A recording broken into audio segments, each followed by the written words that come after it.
Leptospirosis is a different matter in the sense na ako personally sa pananaw ko, dumami ang kaso dahil kinulang ang preparasyon ng mga taong namamahala sa kalusugan. Bakit? Alam na natin, no? Yes, we remind people, but reminders should be aggressive. Hindi pwedeng taas lang ang nagsasalita hanggang baba. Our next question is, nasaan pinaproposition yung kabot? Kasi preventable yun kaya medyo nakakasama ng loob. Because leptospirosis is a preventable illness. I believe 2 budget hearings ago, including the budget hearing last year, paulit-ulit yung appeal namin sa Department of Health. Ang sinasabi ko ng paulit-ulit, huwag mag-preposition ng gamot sa national office. Ang sabi nila, sige, ibababa namin sa regional office. Kulang pa rin.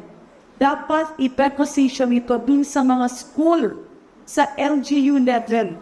Kasi ang window time na umiinom ka ng doxycycline para prevention for leptospirosis is between 24 to 72 hours. The earlier, the better. Kaya kung nasara yan, pinagyo yan, hindi madaanan, yung gamot mo ay nasa regional office or nasa central office, tapos ang bagal-bagal pa ng ibang mga kawani ng Department of Health, hindi na nakakarating sa taong bayan. So ang tanong ko, nag-commit ang DOH 3 years ago, 2 years ago, and even last year, that doxycycline should be prepositioned at the level of the local government units. Ang sabi ko nga, yung mga school, inagawang evacuation center yan, i-preposition doon. Para kapag umahat yung evacuees o yung mga karatig na barangay, nga inom. Kasi ang daming binibiling gamot, pero hindi naman nagagamit.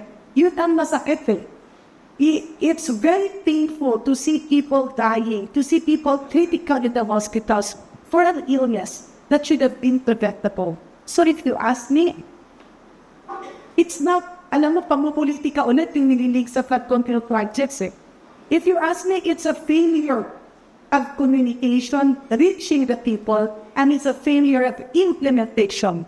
Because the budget is there, the medicines are there, napakamura ng doxycycline, pero hindi nagamit ng maayos.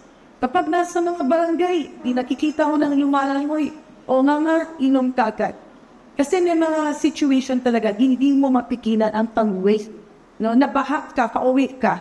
Ako, pag nag-relief kami, bawat bagyo, hindi ako sumisid or hindi ako sanay.